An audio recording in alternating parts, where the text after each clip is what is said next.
Before you rent your house or before you extend your lease, there's an important concept that you need to understand. So somebody contacted me and they need to sell the house fast. Problem is they have a tenant that has a lease through the middle of next year. And this is an issue for several reasons that I think most people don't really understand. And probably the one biggest negative about owning real estate as an investment vehicle is that it's not liquid. It's not so easy to sell it. And often, even when somebody gets into some kind of financial trouble where they need money fast, they might not have the credit or the income to be able to borrow against that property. But let me run through a few things that you might not realize that can happen when you decide to rent your house. So the first thing is that might happen is if we try to sell the house while the tenant is living in the home, chances are probably 99% of the time, the house is not going to show very well. First off, it's going to be cluttered. There may be still a lot of deferred maintenance that's difficult to do prior to putting the home on the market. Much more difficult if a tenant's living in the house than if the home is vacant or the homeowners are living in the house.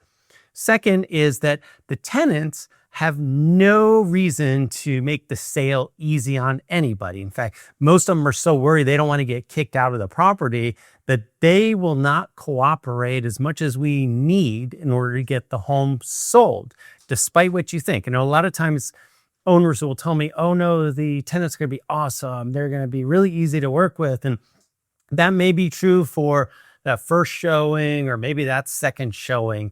But I'll tell you, by the fourth or fifth showing, they're so tired of picking up the pizza boxes and dirty underwear that the property's not going to show very well. Second thing that you have to realize is that the lease stays with the property. So I often talk to people, they want to sell a property like this. And what they think is going to happen is when they sell the house, that lease is terminated. But that's not what happens. When you sell the property with a lease with a tenant in the home, that tenant and lease goes along with the property to the new owner. So the owner has to be willing to take on that tenant in the property for you to sell it. And that's where this gets to be an even bigger issue is if somebody is buying your property and they're getting financing, getting a mortgage for the property to live in the home, they're going to be signing documents that say they're going to occupy the house within 60 days of closing.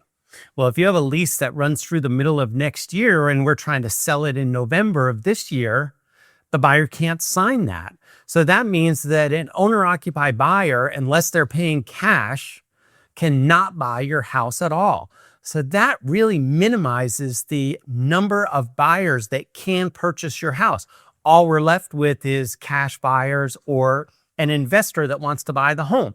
And that means there's not a lot of people out there. So this just comes down to supply and demand.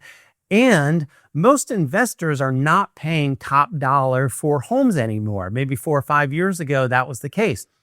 But today, an investor is going to be looking to get a deal on a house like this in most kind of A, B type neighborhoods because they also know that it's going to be harder for you to sell that property. So before you extend a lease, before you sign a lease to put a tenant into your house, and you're even slightly thinking that you might want or need to sell that property in the near future, get in touch with me so we can talk about what your other options would be.